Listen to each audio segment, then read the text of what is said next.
Nga pala si Tagas guys, ay may ads si Tagas. Monthly nga pala nito nasa 1,250. Galing nga pala sa Kenny Roger yan ga. At yun, buti pa si Tagas meron siyang ads. Samantalang tayong vlogger-vloggeran, di tayo magkaroon ng ads. Hirap magka-ads sa TikTok, sa Facebook.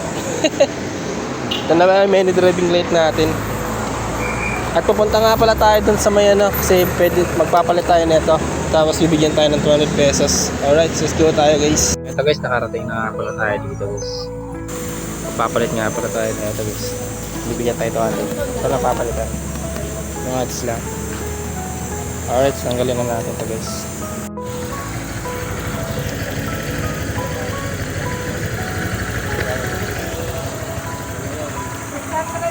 Ito guys.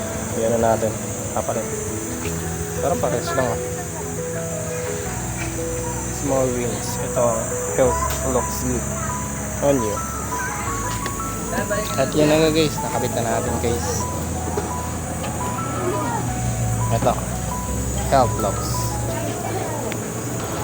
Ayun pala yung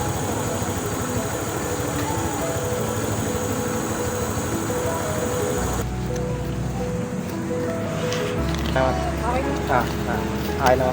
Ano nga guys, na nakabit na nga guys. At kumita na nga pala tayo ngayong buwan ng 1,450 dahil nagpalit sila ng ads, 200 pesos. Alright, yun nga lang guys. At si Tagas nga pala yung kasama natin guys. Alright.